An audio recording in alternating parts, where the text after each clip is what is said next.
আসসালামু আলাইকুম, welcome back to my channel. আশা করি আপনারা সকলেই ভালো আছেন। আল্লাহর রহমতে এবং আপনাদের দোয়ায় আমি আলহামদুলিল্লাহ ভালোই আছি। আজকের রেসিপিতে থাকবে স্পাইসি মশালা ফিশ ফ্রাই বা মশলা দিয়ে ভাজা মাছ।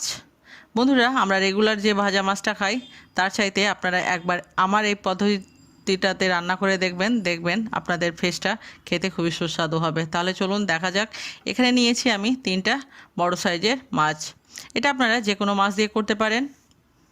এবার আমি এই মাছগুলোকে ম্যারিনেশন করে নেব। এখানে আছে কাঁচা জিরে গুঁড়ো, কাঁচা ধনে গুঁড়ো, গরম মশলা গুঁড়ো, গোলমরিচ গুঁড়ো, বেশ খানিকটা কাশ্মীরি লঙ্কার গুঁড়ো, হলুদ গুঁড়ো, স্বাদ মতো লবণ। এবার আমি সমস্ত গুঁড়ো মশলা মাছের উপরে দিয়ে দিব। তারপরে দিয়ে দিব আদা রসুন বাটা 1 চামচ, সরষের তেল 1 চামচ, 1 টুকরো লেবুর রস। লেবু রস না থাকলে ভিনিগার দিতে পারেন। এখানে আছে ধনে পাতা। ধনে পাতাটাকে আমি এভাবে কুচো করে নিয়েছি। তারপরে আছে কারি পাতা। আপনাদের কাছে থাকলে দিবেন, না থাকলে স্কিপ করবেন। এখানে আছে কাঁচা লঙ্কা। বন্ধুরা, কাঁচা লঙ্কা দিবেন, দেখবেন টেস্টটা আরও বেশি ভালো হবে। কাঁচা লঙ্কাটাকে আমি মাছ বরাবর চাকুর সাহায্যে একটু চিড়ে নিব। চিড়লে কী হবে, এর ঝালটাও বেরোবে এবং যে সমস্ত মশলা মাছটাকে দিয়ে ম্যারিনেশন করব তার ফ্লেভারটাও কিন্তু এই লঙ্কার মধ্যে ঢুকবে। যখন আপনারা এই লঙ্কাটা ভাতের সঙ্গে খাবেন তখন দেখবেন বেশ ভালো লাগবে। এবার বাইন্ডিংটা ভালো করার জন্য আমি দিয়ে দিব এখানে কর্নফ্লাওয়ার। আপনাদের কাছে কর্নফ্লাওয়ার না থাকলে অ্যারারুট বা বেসনও দিতে পারেন।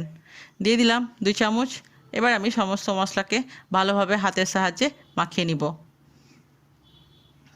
এটা আপনারা কাতলা, রুই বা জাপানি এই সমস্ত মাছ দিয়ে করতে পারেন। তাহলে মাছটা কিন্তু বড় হতে হবে। ঢেকে রেখে দিয়েছিলাম 1 ঘন্টার জন্য। 1 ঘন্টা পর ফিরে এলাম।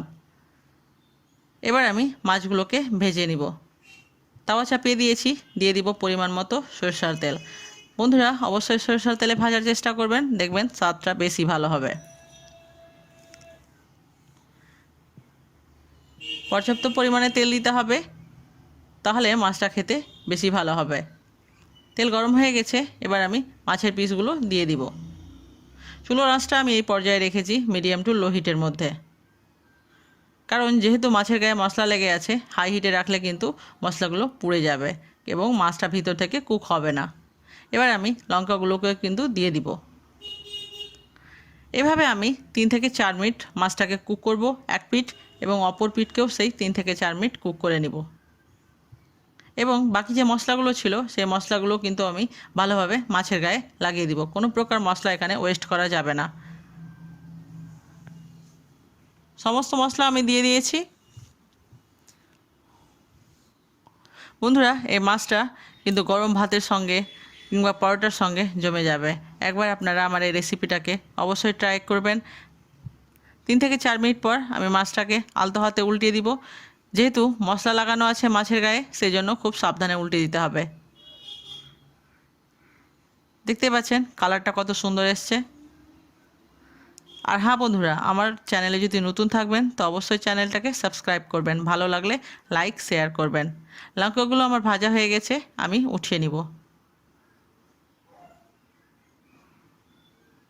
আমি এই পিঠকেও রেখে দিয়েছিলাম 3 থেকে 4 মিনিট।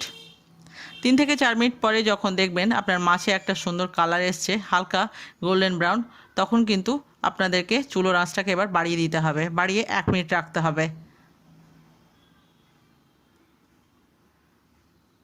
এবার আমি উল্টে দিলাম। এবার আমি চুলোর আঁচটাকে হাই করে দিব, যেন একটা সুন্দর উপর থেকে ক্রিস্পি ভাব চলে আসে মাছটার। 1 মিনিট রাখার পর এখন চুলোর আঁচটাকে আমি লোয়ে করে দিয়েছি। এবার আমি মাছটাকে তুলে নিব।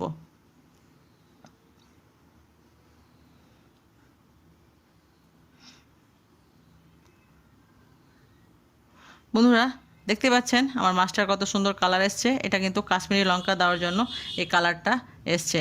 আমার এই রেসিপি আপনাদের কাছে কেমন লাগলো অবশ্যই আমাকে কমেন্ট করে জানাবেন। ভালো খান এবং সুস্থ থাকুন। আপনাদের দোয়ায় আমাকে মনে রাখতে ভুলবেন না। এতক্ষণ আমার সঙ্গে থাকার জন্য অসংখ্য ধন্যবাদ। এবং এই মাছটা কিন্তু গরম ভাতের সঙ্গে এনজয় করুন। আবারও দেখা হবে নতুন কোনো একটা রেসিপির সঙ্গে। আল্লাহ হাফেজ।